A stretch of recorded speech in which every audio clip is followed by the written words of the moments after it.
Well, hey everybody, it's Sandy and welcome back to my channel dedicated to helping you advocate for your own health one topic at a time. So guys, today I want to talk about a couple of these nasal sprays. We've talked about several of them over in the Facebook group, so I'm going to give that the usual plug for those of you who don't know. Sandy's DIY Health Advocacy does have a Facebook page, and if you head over there you can ask to join the group, and the group is more of an interactive discussion, and we discuss some of the topics that I discuss on my channel and other things. People post questions, people offer suggestions and help and brainstorm together, and it's just a nice interactive kind of group. So head on over there to join. Thank you for those of you who have. Thank you for those of you who have subscribed to my content.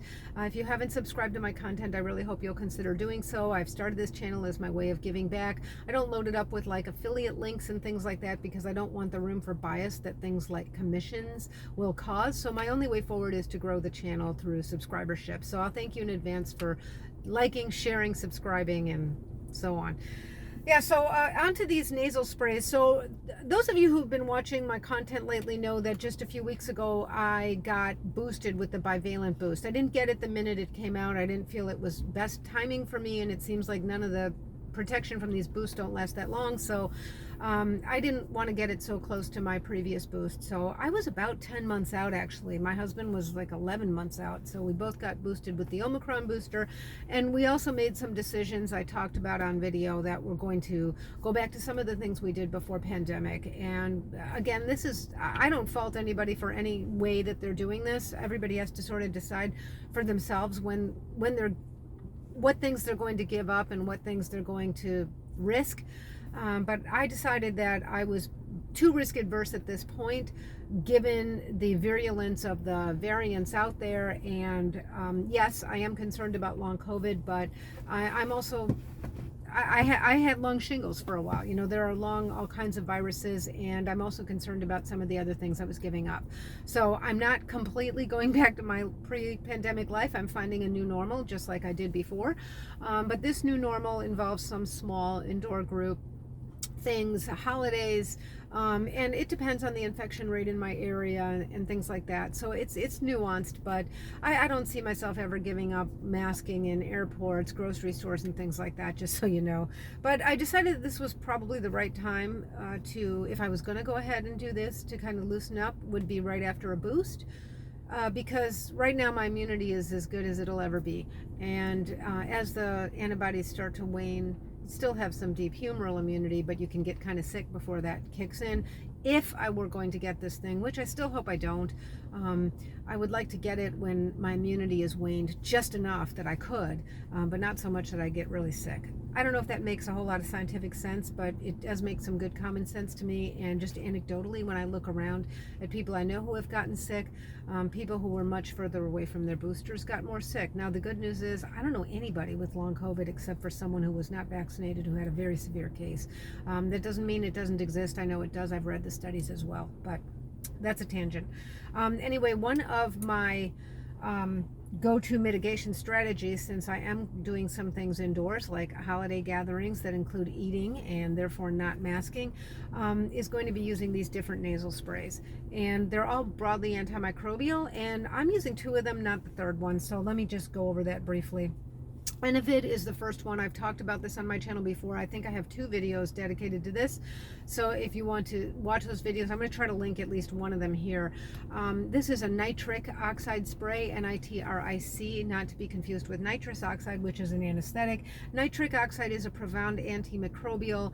The way this is used is 2 sprays twice a day for general prophylaxis, for post-exposure prophylaxis, or for therapeutic. And apparently in the clinical trials that have been done on this so far, which were very small, they showed that it is helpful as prophylaxis to reduce the viral load, so that people in the experimental group actually tested negative a couple days earlier than people who did not use the Enovid. So in terms of the post-exposure prophylaxis, that was probably the most impressive statistic in their early small clinical trial, which is that there was a 75% reduction in contracting COVID in people who used this as post-exposure prophylaxis versus people that did not. So I'm using this, and I generally just use it before I go out, and I'm not doing a whole lot of things like indoors in public kinds of places, but if something's really small, there's just a couple people or whatever, I'm going in, you know, something quickly, I'll use it about 10 minutes before. The other thing that that came up in the Facebook group discussion that people asked me to look into was Covixyl, and you can get that one on Amazon. That one's here in the United States. It's made. You know, I have the Covixyl, and I can just say I never used it. I wonder if it will turn out that it is profoundly helpful. The early clinical trials that they've done show excellent results, but the only problem I have with them is that they're only done on hamsters. So they haven't been used on people yet. And I wonder, you know, if you have, they looked at the animal weight. I guess that these particular hamsters, when they get COVID, they lose body weight, and that's, I guess, how they tracked them. But I don't know how you would compare the dose of what's right for a hamster versus a person, and I don't know, you know, how much of the viral load they replicate up in their nares. I'm just a little bit skeptical of using something that's only been tried on animals, not for the safety part of it, because honestly COVID is pretty unsafe. So I've decided to hold off on Covixyl. I did try messaging the company and nobody's answered me back. If somebody does, I'll do an addendum to this video. So that's not to say it doesn't work. It might be great. You know, the other thing is they don't really go into a discussion about exactly how it works, and that's why I messaged them. They just say that it forms like a barrier, similar to it's the same active ingredient that's been used in some mouthwashes. Okay, a barrier. I'm not really sure I understand how that works. So I guess if I had a little better scientific information about how that works in the nasal mucosa, I would be more satisfied. But until I hear something from the company on answering my questions anyway, I'm not going to be using it myself. It is the only one of these three you can get on Amazon, though the manufacturer sells it, so that's really nice and convenient.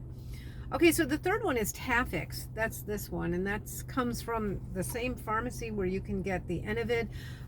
For those of you who want to try to get this, you have to contact that pharmacy by email. Do not call customer service at Israel Farm. You have to go to the Israel Farm website, and then you have to click on a little icon that's a help icon that's embedded in their main homepage, and in that you will fill out a series of things, including your email address, and then you'll ask a question. You'll tell them that you want to order Taffix. They'll get back to you about what your options are and give you a secure link to pay for it. So this one is significantly cheaper than Enovid. This is $22. It works differently, and I'm using them both because I think it's always helpful to have different layers of protection. This one is an antimicrobial, that it's a powder, and it sort of forms a gel once it's liquefied a little bit by your nasal secretions, and it forms a kind of a barrier as well that protects against all different microbes, COVID as well. So this was tested in Israel during the early phase of pandemic, before vaccines, in the ultra-Orthodox community, which they live in very crowded housing, I guess, and I don't know if they were praying together, if they were in synagogues or whatever, but anyway, they tested it on that community. Actually, the clinical data on this one, although very small, the trials so far have been very small, and I believe they're much smaller than Enovid's trials, but these were more impressive to me. So in the people who were given Taffix versus not, the rate of contraction of COVID in that group, in the ultra-Orthodox Jews in Israel, was 0 in the people who were using this. Well, actually there was one that did get it, but that person had reported that they didn't use it as directed. They used it more, irregularly. So now I will say this one is a bear to use. It's not pleasant, okay? It's this powder. It doesn't taste good. It can burn, can make you cough. You're not always sure you got it in right. They say to hold the bottle upright and then do this once. Just turn it upside down and put it back up once. Now, unlike with liquid nasal sprays, you don't really have to like close one nostril and inhale really deeply, because you're not trying to pull any liquid in. It's powder, and it'll kind of go in passively if you squeeze it hard enough. But sometimes you squeeze it and you get I don't know if you could see that, a big cloud of powder, and sometimes you get less. So you kind of have to get used to it once you get used to it, you'll feel it. You'll know what it feels like when it goes up in there.